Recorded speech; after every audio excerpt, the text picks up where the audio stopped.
निःशुल्क रूप से मिलनी चाहिए। क्योंकि एक बार को आप सोचिए, आखिर उस बच्चे की गलती क्या होती है जो एक गरीब घर में पैदा होता है और उसको बेहतर शिक्षा से वंचित होना पड़ता है। शिक्षा के सामने एक पैसे की दीवार खड़ी है, जो जितनी ऊंची दीवार लांघ सकता है, जो जितना अधिक पैसा शिक्षा पे खर्च कर सकता है, वो उतनी बेहतर शिक्षा पा सकता है। लेकिन अगर एक देश एक है, लोकतांत्रिक देश है, तो शिक्षा भी सबको एक समान रूप से तो मिलनी ही चाहिए। आज परिस्थिति ये है कि एक तरफ तो प्राइवेट स्कूल हैं जो लूट के अड्डे बने हुए हैं, वहां पे आप एडमिशन कराने जाएंगे तो सिर्फ एडमिशन के नाम पे ही आपको 10,000 20,000 रुपए देना होगा। और कमीशन खोरी का ऐसा धंधा है कि कॉपी, किताब, टाई, बेल्ट, ड्रेस, जूता कहाँ से खरीदना है ये आप नहीं तय करेंगे वो प्राइवेट स्कूल वाले। यानी आम लोगों की मेहनत की आखिरी कौड़ी उनके जेब से वसूल लेना चाहते हैं।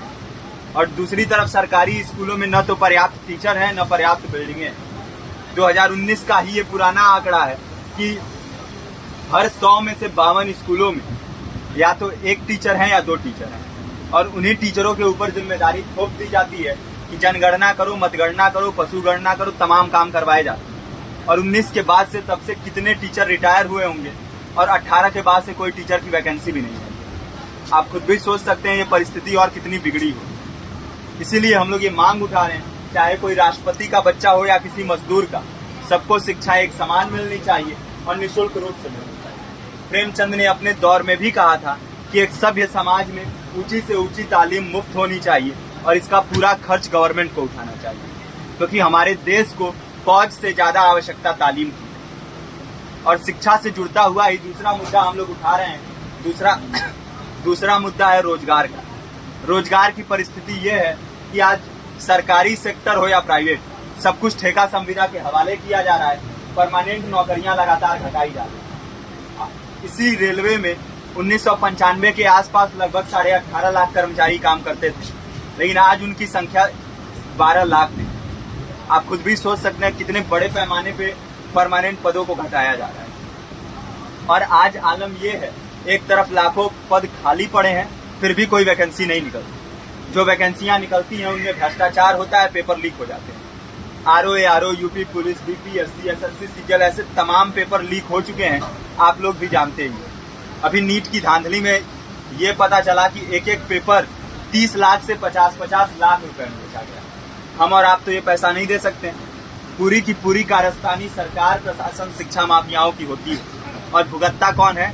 आम घरों के लोग, जो लोग सालों साल तैयारी करते हैं, दिन भर में 10-10 घंटे, 12-12 घंटे पढ़ते हैं। और इतनी कड़ी मेहनत के बाद, सालों साल की मेहनत के बाद उनके हाथ लगती है तो सिर्फ हताशा, निराशा, अवसाद।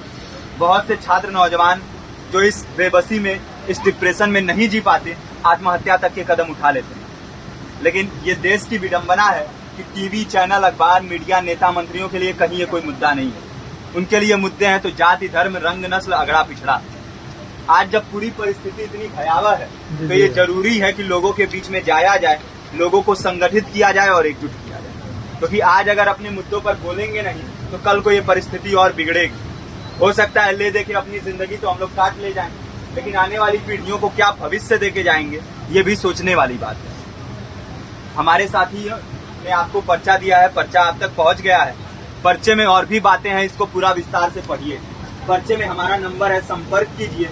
फेसबुक का, इंस्टाग्राम का लिंक है, आप वहां पे जाएंगे तो आपको पता भी चलते रहेगा कि लगातार किन किन माध्यमों से हम इस अभियान को चला रहे हैं। नुक्कड़ नाटक, संगीत, शिक्षा सहायता मंडल, लाइब्रेरी, तमाम माध्यमों से इस अभियान को चला रहे हैं और कोशिश